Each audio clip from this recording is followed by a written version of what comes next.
Global बाजारों से किस तरह के संकेत निकल कर आ रहे हैं उस पर नजर डालेंगे। और गिफ्ट निफ्टी की बात करें तो याद रखें शुक्रवार को कमजोरी थी। पिछले हफ्ते हल्की सी तेजी के साथ भारतीय बाजार बंद हुए थे, लेकिन आज फिर एक बार कमजोर ओपनिंग के संकेत गिफ्ट निफ्टी से निकल कर आ रहे हैं। करीब 150 अंकों की गिरावट के साथ 23,460 के आसपास गिफ्ट निफ्टी कारोबार करता हुआ। ग्लोबल मार्केट्स में काफ़ी अनसर्टेनिटी है टैरिफ वॉर को लेकर, और कल से रेसिप्रोकल टैरिफ लागू होने की संभावना है। याद रखें डोनाल्ड ट्रंप की कमेंट्री भी निकल कर आएगी कल दोपहर को, जिसका इम्पैक्ट ग्लोबल मार्केट्स पर दिखेगा। और इसी के चलते गिफ्ट निफ्टी पर आज कमजोर ओपनिंग के संकेत भी निकल कर आ रहे हैं। एशियाई बाजारों की बात करें तो यहां पर आज के सत्र में तेजी है। निके 200 अंकों की तेजी के साथ कारोबार करता हुआ। कॉस्पी में भी 1% से ज्यादा की तेजी है। तो जापान और कोरिया के बाजारों में तेजी है, लेकिन इसके अलावा चीन और हांगकांग के बाजार भी अरे निशान में कारोबार करते हुए। अमेरिकी बाजारों की बात करें तो जैसे मैंने बताया टैरिफ वॉर को लेकर काफी अनसर्टेनिटी है।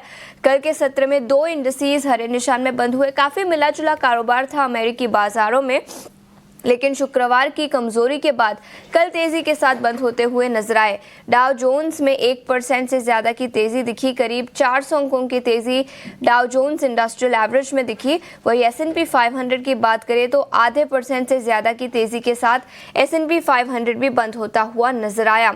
लेकिन नैस्डैक यानी IT शेयरों में कल के सत्र में कमजोरी थी।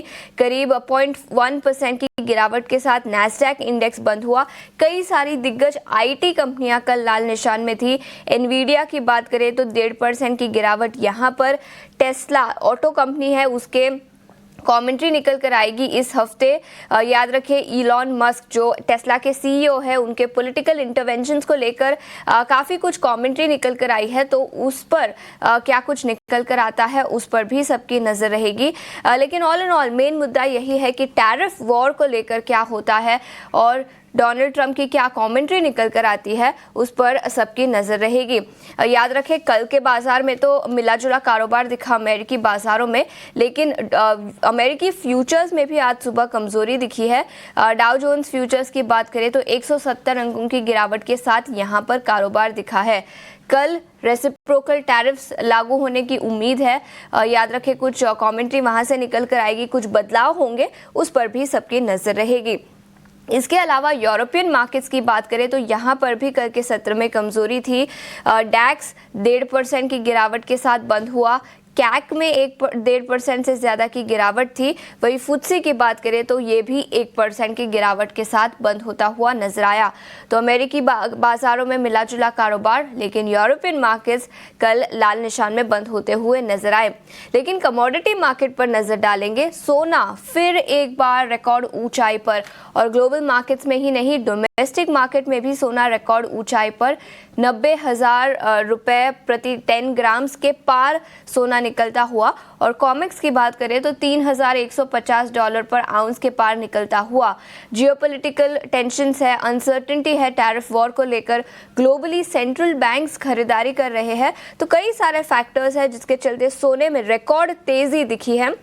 याद रखें इस साल अब तक ऑलरेडी सोना करीब 13 से 15% चढ़ चुका है, और पिछले साल भी करीब 25% की तेजी दिखी थी। तो पिछले 2-3 साल की बात करें तो काफ़ी शानदार तेजी सोने और चांदी दोनों ही कमोडिटी मार्केट में दिखी है।